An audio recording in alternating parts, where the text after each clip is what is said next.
Pirates. Folk that don't live here think that nothing's here but pirates and pillaging, the old cosmopolitan says. This occultation of the local pops, their kin, their work, that's the point. Being a ghost is a good thing out here. He winks, but he says, the trade without union watching over the playbox. Life ain't the partic precisio. No one stops a corporo from moving fast and breaking things, or from one of the enterprises from drawing blood. No big daddy with the auxiliary stick, see? So without the you, all you got to lean on is you and your pals and your guns. And Rimward, you gotta fret on money and debts drawing you down like a high G rock. The lease on your boat, air costs ticking by the minute, potable water, and a deck of kids you all gotta find comida for, and bang, he claps his empty cup on the bar. The sound turning heads throughout the last dancer wonder why a person turns pirate. He quiets, looking over his shoulder at the flow of people outside the dancers. See them there, those Northie trunks in their pretty uniforms. A small group of IPSN trunk security officers walk by, on some kind of leave, in pressed uniforms, with light anti-K vests on, just sidearms, nothing long or serious. No such thing as pirates in the rim before the Northeast started losing cargo, the Cosmopolitan says. Now it's an industry. The enterprises offer some scrip for the desperate to boost a ship, and the Northies get to buck shots at soft targets to test the new guns. And the only people who suffer are the poor bastards who had the bad luck to be born outside. He turns back to the bar, hand on your shoulder to turn you as well. Wasn't better before, but sure wasn't this bad. Now there's money in it. All the players are really out for blood. Pirates are commonplace in the long rim. While most raiding parties are ad hoc, one-off partnerships, larger groups have often enough staying power to name themselves, win contracts from one of the long rim's enterprises. Such a group will usually have a base of operations, use the station generator, if you'd like, a primary method of business, and a major asset of some kind. Many, if not all, use mechs for both general labor and raiding. Using the following tables, you can roll to determine some starting ideas for the long rim. The names you generate would fit a more professional pirate band, not a group of desperate people driven to piracy as last resort. You can use the pirate template on page 328 of Lancer to represent pirate mechs. Most pirates in the long rim are kitted out with EVA modules of some description, allowing them to maneuver in space. The Ace, Assault, Berserker, Breacher, Mirage, Support, and Witch classes are great for building pirates. I did forget to bring dice to roll for tables, so that doesn't seem interesting enough to warrant sort of digging into. I will read a few from each of these. Pirate Clan Hustle. Roll d20 for 1 or 2. 1 is primary hustle.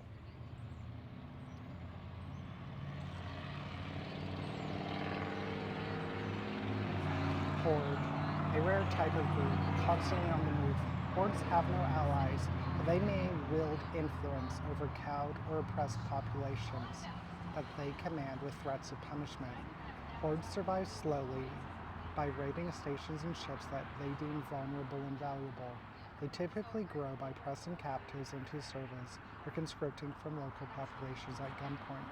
Hordes rarely last more than a few months before dispersing, though some are large enough to follow a pattern of seasonal or tidal surges and droughts.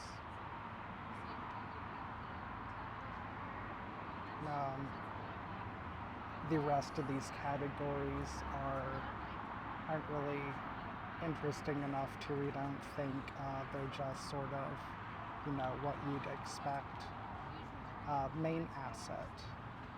Um, on 324, a well-armed squad of 425 elite mechs.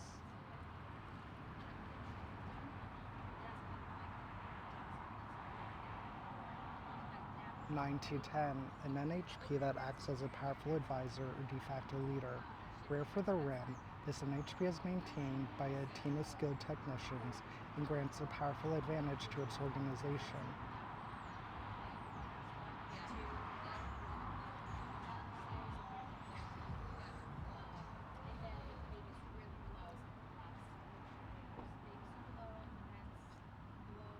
(17 to 18), a sublink snare, a temperamental, non-lethal anti-ship system that can disable ship's reactors without harming their crew. It needs a central activator on a ship or nearby station to hold a ship in place. Long Rim Enterprises.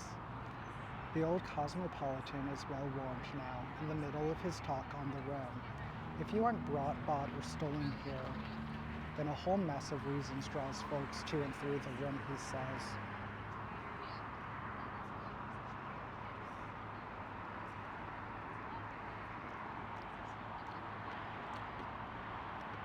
Some say it's 'cause they can go ghost or legal dead. Or they say it's all a part of their political thought. Or because it's the only place to be free. The Cosmos shakes his head. Rim ain't free, ain't pure, any of that panache, blue sky chisme. The Rim is only free for the powerful, the rich, and the dead.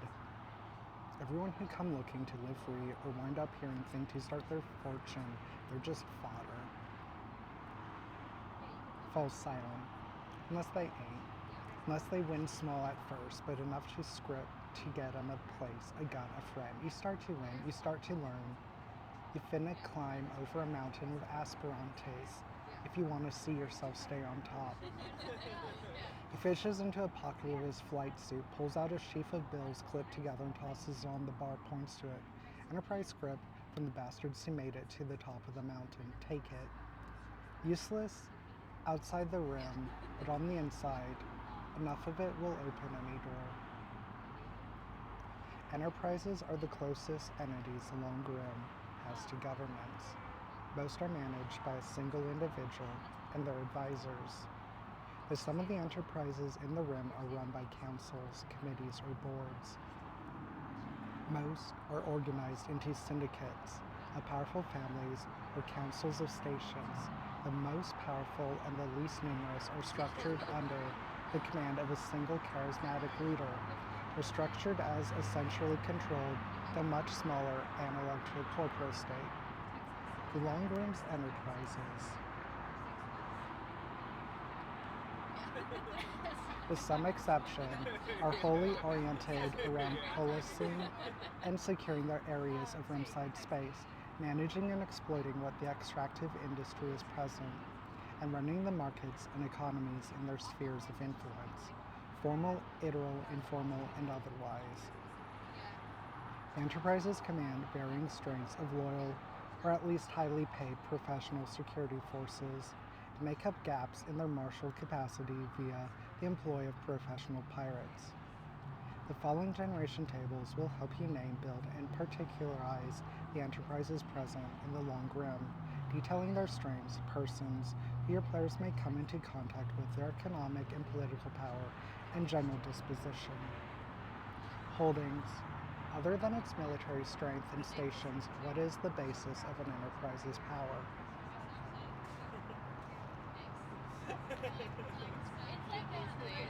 Five to six. The best supply of fresh water in the region, and the infrastructure to hygienically process, package, and distribute it. 9 to 10. A reliable method of contacting those voladores, plus first pick of prime volador artifacts, goods, and technology for outfitting their stations. 11 to 12. The contract to guarantee passage for IPSM bureaucrats from Ralco Station to the Dalmine Shore, as well as support from IPSM trunk security forces. representatives. While enterprises are the major powers in the long rim, that is, unless one of the galaxy's major powers take an interest, they have human faces. Who do you know who is a representative of this enterprise? Roll for one or two people to begin. Spend any time in the rim, and you will no doubt come to know more. 122. A kind but low ranking member. They can't offer any real support on behalf of the enterprise other than their word and the largesse of their commanding officer, manager, or foreman. 728. The leader of a pirate crew that has been contracted to work with the enterprise. And then got myself together on the car right there. And then Becky goes, how are you? I was like, yeah, I'm not good. 17 to 18. The kid of the enterprise's leader. At 19 or 20, the leader themselves. Strength.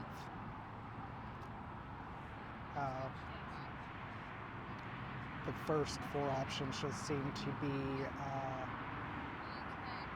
five, just the size of the enterprise. 11 to 12 is focused. This enterprise has clandestine or overt connections to one of the major powers with an interest in the Dawnline shore.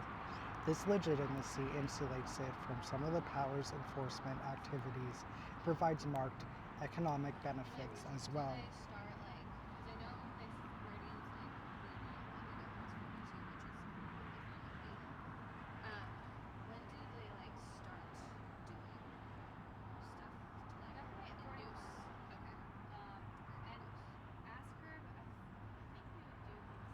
Here's some examples.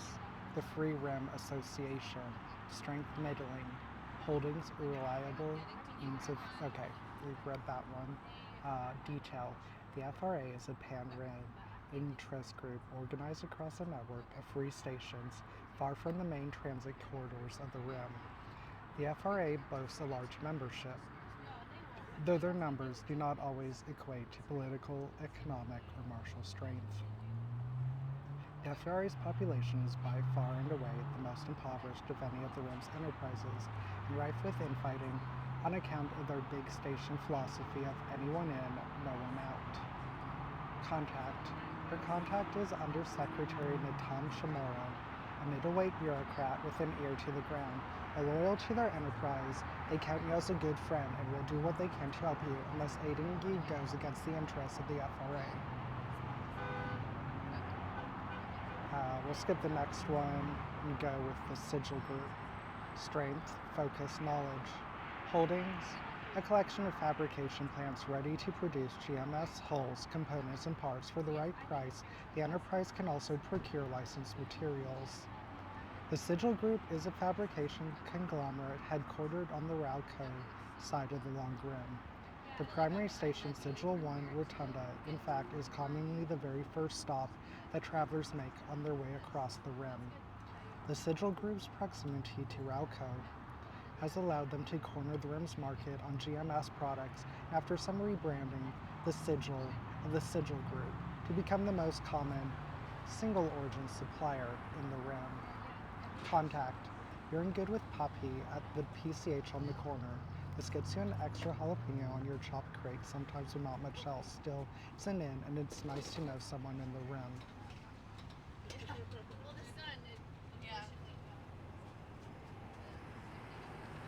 We'll read the Church of the Wanderer comment. Strength modest. Holdings, the only pilots capable of navigating a treacherous corridor of null-blink space, and the knowledge to train more.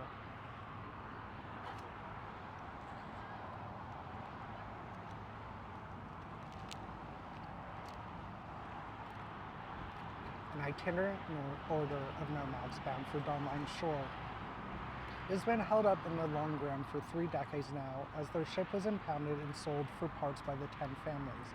Most of the church's population can be found on the Dawnline side of the rim. The pilgrims and missionaries wander throughout. Their wanderings have not been without purpose, however, and their pilots are now some of the best. and navigating the null-blink pockets endemic in the long room. Contact. You have met the leader, Brother Palm. They are easy to meet as they spend their time ministering constantly to their followers aboard one station. They own a free harbor that doubles as the main gathering hall.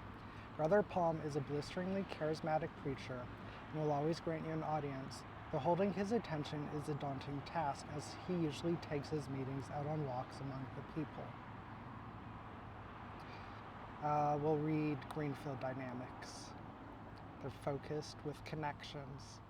They are a close point of contact for IPSN. Greenfield Dynamics is widely regarded outside the rim as a legitimate actor. They hold the contract to supply and house IPSN personnel while in transit between Rauco and the Dawnside shore.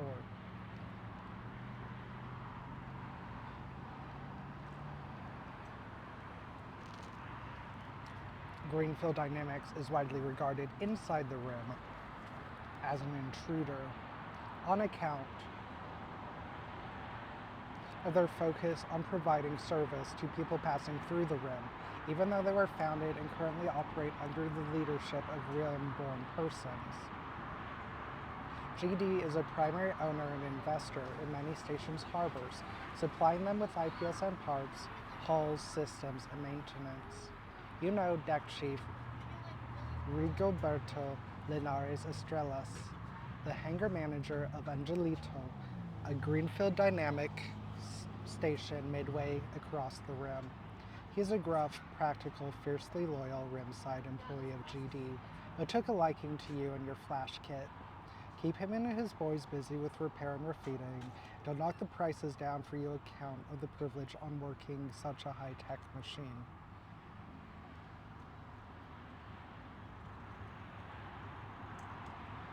The Shining Atoll. Strength modest. A fleet of asteroids rich in minerals, bound into a closely guarded orbit and protected by loyal cosmopolitan guards.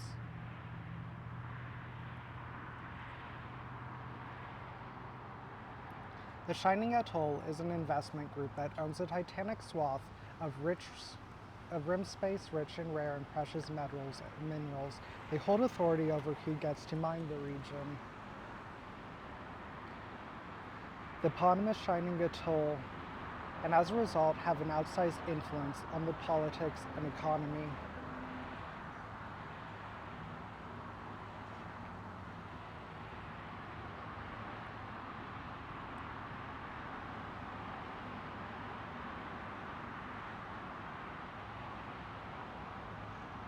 Of the rim. Your contact in Shining Atoll is Andres Adolfo, a contracts and charter manager who works in his Shining Atoll office on Columnar 1, a large main corridor station midway through the long room. Factions present in the long room. Voladores, the Bahamasa. Here are the rules. First, no guns, no blades. Give them all your weapons to my associate here. We'll hold them until your meeting is done. Next, let them pour. If they don't fill your empty cup, it's time for you to leave. Finally, no touching them or the product. Indicate what you want. We'll box it for you and return it here when you leave. The Espada looks to each of you in turn. If you violate any of these rules, the meeting is over. Got it?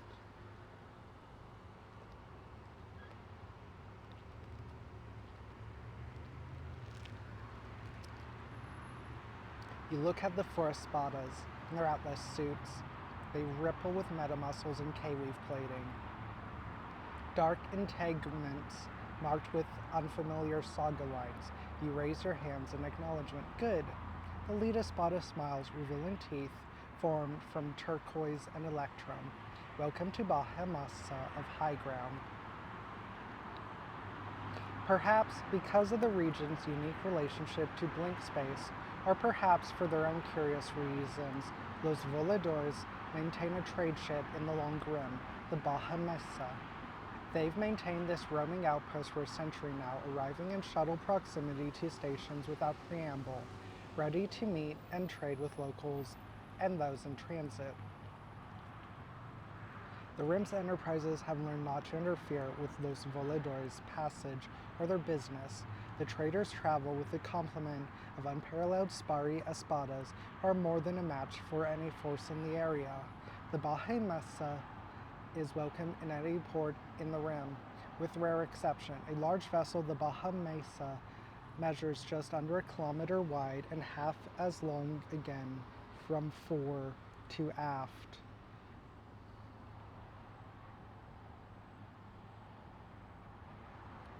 With a smooth single-wing silhouette, unique among ships in the Rim, while in port, Los Voladores Espadas usually maintain a small stall on the spacious main concourse where they vet eager applicants looking to do business with Los Voladores.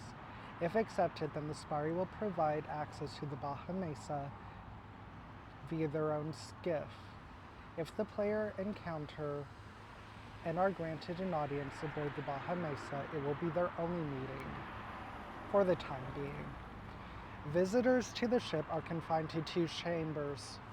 The first is a waiting area where one can lounge on plush pillows and examine intricate hand-woven carpets, snack on fresh produce, and examine fine silver-paneled walls covered in etchings that give the impression of dense foliage.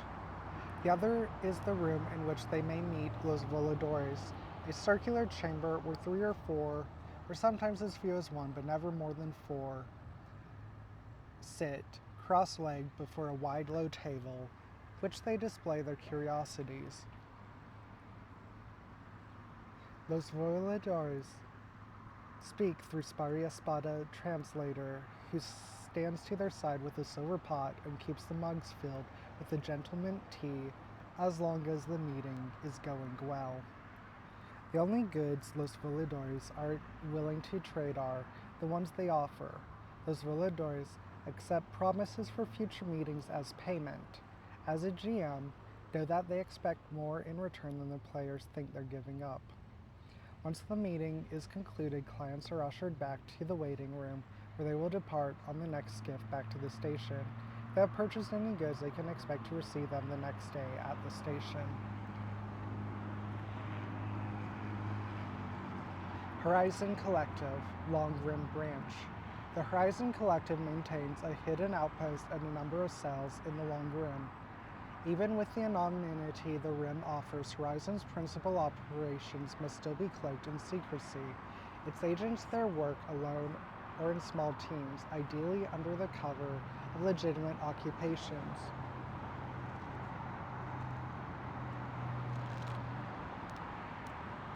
To identify and liberate NHPs that they believe deserve freedom. When they liberate an NHP, a free Demosian as they call them, they whisk them back to one of 3 safe houses, Bolano, Ballwinder, or Parmendez, covert stations hidden in the Rim. Horizon's public presence is encapsulated by its free subaltern repair clinics, common enough on larger stations at neutral concourses. These modest workshops are staffed by Horizon volunteers. They repair any subalterns brought to them free of charge, no questions asked. They also run community education clinics covering the basics of ethical interaction with NHPs and subalterns, mechanized systems maintenance, and basic stellar survival. Due to their popularity among the populations of the Rim, Horizon collectivists largely enjoy free movement throughout the region. However, most people know nothing of their covert objectives and would likely see their abolitionist operations as radical or outright dangerous. And here we have Volador Curiosities 1. An etched osmium panel 3 feet across and no more than an inch thick. Set in a clear frame, it appears to be a fragment of a much larger work, a bas-relief depicting stylized human figures in supplication to a monolith. The monolith is inlaid with a single thin chip of a non-identifiable black mineral. 2. A small vial of stable liquid organescent. According to Los Voladores, the vial represents the highest concentration of the elephant in the known galaxy. and they can promise more. 5. A bolt of crimson cloth, thick and finely woven, shredded and burnt at one end, trace amounts of blood can be detected. Los Voladores indicate that it was recovered from Aunex space and is known as a glory. 11. An artifact from Herkinia, a nodule of carved human bone. You can look at it, but not too close. The fine detail evident on the carved bone resists the eye, curdles the stomach, and leaves your head pounding. It is obviously more than a bone, but what it is meant to impart is unclear. 17. A mundane ham slate that displays a rapidly shifting coordinate field. When asked what the coordinates lead to, Los Voladores ask you to find out. At first, the displayed coordinates seem random, but after investigation, it appears they conform to a pattern. 20. The mask, helm, and mantle of a Volador. It is dim, as if missing a certain light you did not realize illuminated that of a living Volador. Those Voladores tell you that is the crown of an exile who wished for one of the gent to have it when they reach their end. They offer it to you without reservation and request that you maintain it with pride, but never wear it. Yeah, that's,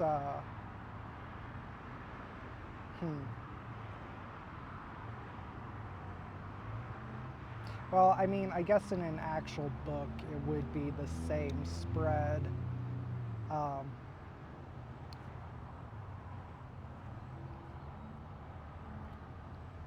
It is easy enough to get in contact with Horizon. Interested parties can simply go to one of their subaltern clinics.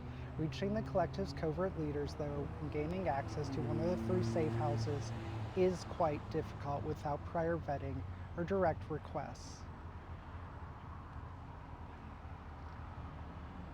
Should characters end up interacting with Horizon in the long run, they'll learn that the collective's goals are manifold.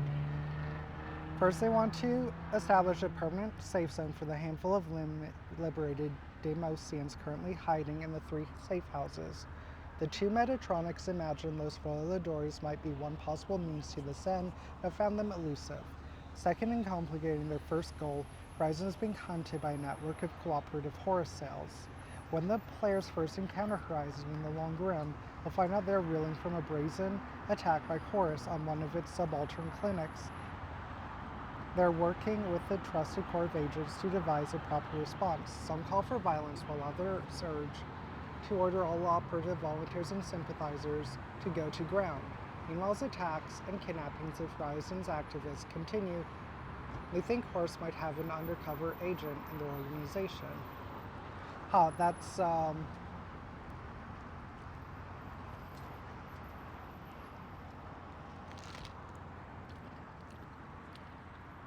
interesting plot. I would have expected them to get along with Horus, but I guess we'll see. Horus, the cousins. Horus, of course, has a presence in the Long Rim. While in the galaxy at large, the mysterious organization is based on a decentralized network of cells and lone operatives. Its presence in the Rim seems more focused and organized, as if motivated by a specific goal, or even a singular leader.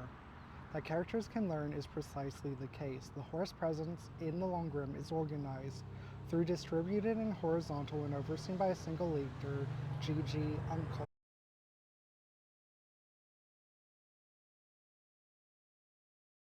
In the know call themselves the cousins. Horus's goals in the Long Rim are advanced slowly and without linearity, through objectives accomplished bits at a time. Like a puzzle being filled once the borders are defined, rather than a progress bar filling, a core team of agents, personally known to Gigi_Uncle, travel between stations. Otherwise, Horus's strength in the Long Rim comes from the ability to call on cells and individuals anywhere and everyone. Horus's presence in the Long Rim is the project of Gigi_Uncle and is discrete to the Rim. However, a non-zero portion of its activities relate to the efforts of the Ungratefuls in the Dawnline Shore. One of Horus's primary objectives in the area is the hunt for Teodal. Horus's anti-Horizon activities range from the lone wolf's attacks on Horizon activists at home, at work, and organized Horizon events. This is at the urging, though not the planning, of GG_Uncle.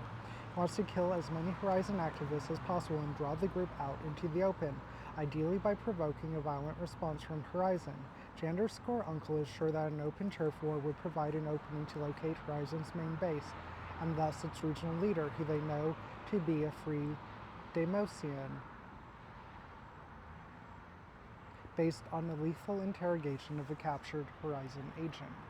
G_Uncle wants Teodal, because GG_Uncle believes that they will be able to bridge with the Horizon leader and use their custom suit of Paracode to bring themselves closer to total decomposition. Okay,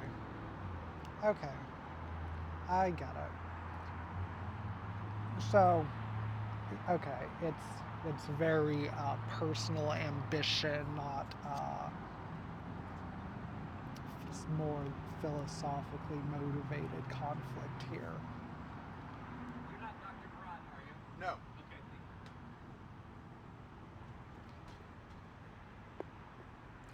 you. By decorping GG_Uncle believes they can draw the attention of Ra. If GG_Uncle could get the attention of Ra, they would finally meet the entity they believe to be God. G_Uncle's mission is ultimately one animated by a religious fervor, one they will pursue at any cost. All Horus operatives and cells in the Rim, save for the core group of cousins, believe that their operations are undertaken to benefit the ongoing ungrateful struggle in the Dawnline Shore. In addition to attacking Horizon, Horus operatives in the Long Rim smuggle material, goods, systems, and so aboard otherwise legitimate ships, charters, and starliners bound for shore. Whoever moves the most product or brings the head Horizon op to Uncle will become a legend in the deep Omninet and be rewarded with 1 million untraceable mana and a clean ID.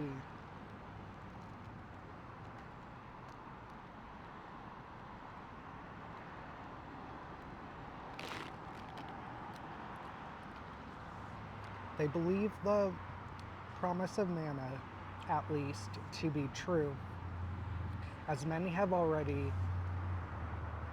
been rewarded with deposits of mana in clean accounts. Those who want an audience with Uncle will have to prove their adherence to Uncle's own brand of monist veneration. The first step is finding a cell and running a job or two successfully. They're attacking Horizon or ensuring delivery of weapons and supplies to the ungratefuls. From there, methods of access and communication become much more esoteric, dangerous, and potentially rewarding. The targets of direct action should grow more powerful, up to and including Horizon Core operations, MK Levant, and the leadership of the Rim's most powerful enterprises. Albatross, MK Levant. Albatross wings are known to transit the Long Rim on occasion, with the most common patrols being those from Maktaba, called MK Levant. The Albatross's mandate is to put to the test in the Rim, and the 1,000 wings of MK Levant are stretched thin at best. The commander of the MK Levant, Azimuth Noble 4640, has her soldiers operating in small bands of 5 to 6 wings aboard light carriers, primarily providing security to ships in transit.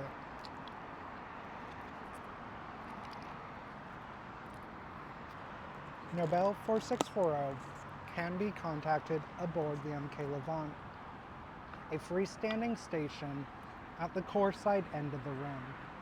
Access to Levant is granted after off-site inspection by a local wing patrol, where visitors are thoroughly screened for weapons and contraband. Levant can be moved if necessary and is home to about 30,000 souls. Patrols of wings can be encountered either on their own light carriers or stationed aboard larger independent freighters. Station-side wings and their patrols can be encountered in above-board common areas and perhaps playing against type in the seedier decks, on occasion gambling dens, of course, bars, and so on. If the players encounter wings from Levant or find themselves in an audience, they should know the following. Levant may have a sufficient number of wings and petrels to challenge the powerful Long Rim Enterprises, but they've decided that they cannot and will not. The reality of the Long Rim is that the sheer scale of humanitarian aid and long-term peacekeeping necessary to liberate the area from the Enterprise's powers far outstrips the Levant's capacity to actually do so. The Albatross are not nation builders, she will tell the players.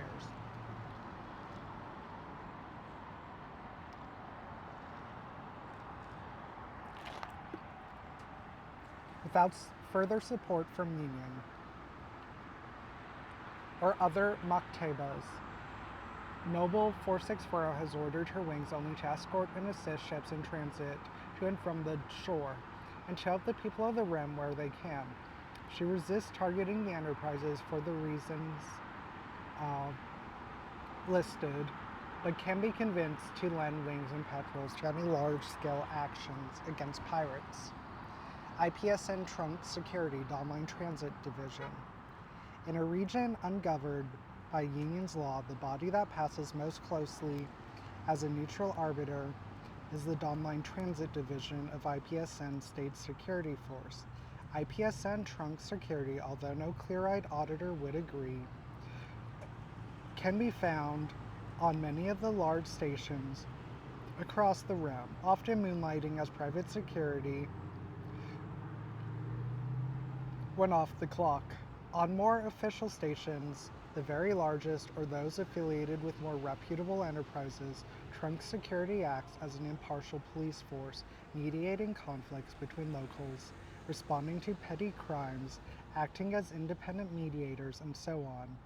However, they are not committed to the even-handed delivery of justice. Their loyalty is ultimately to IPSN and the Corpo State's interests. The Dawnline Transit Division's main offices and base of operations, its Trimmer Shipyard, Recruitment Center, Barracks, and Administrative Office, is aboard Greenfield Dynamics Amber Grain Station. The IPSN personnel can be found in numbers across all of GFDY's station in the Rim. Trunk security officers can also be found on patrol either aboard fast dangerous cutters or stationed as private security aboard freighters traveling to and from the Dawnline shore. The Long Rim Division of IPSN Trunk Security is commanded by Chief Security Officer Isaac West, a loyal company man who has been posted to the Rim for 2 local decades.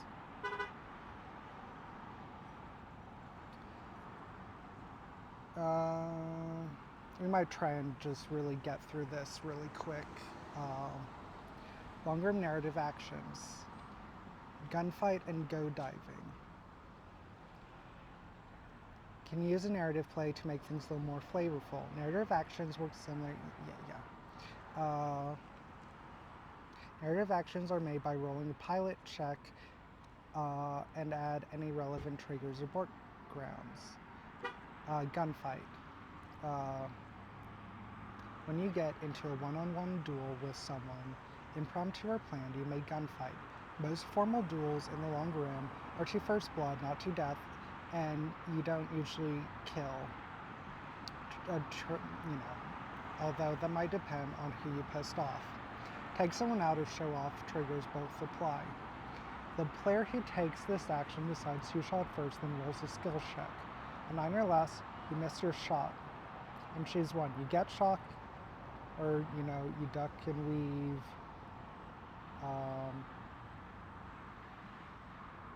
And choose something else to get hit.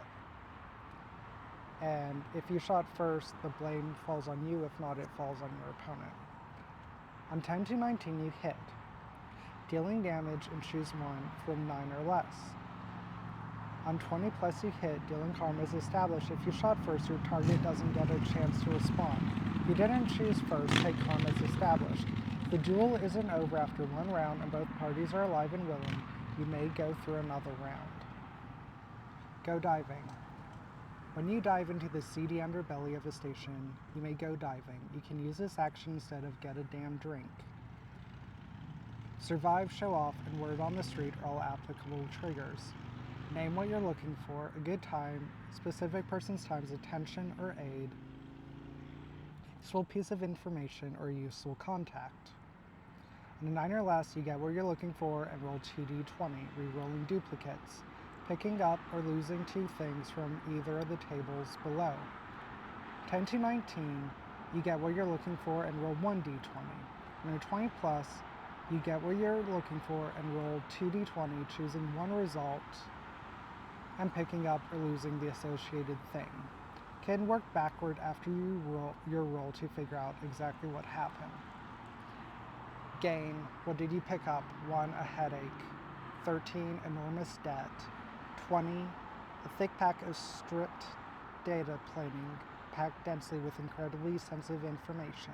Loss, what did you lose? 2, your dignity, if you had any, to begin with.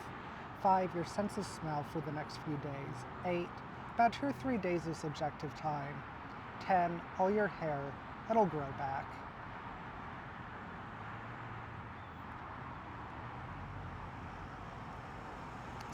17, a knife fight. 19, one fingernail. 20, free travel around the station, which will be restricted for a while. Talents. The following talents can be chosen by players.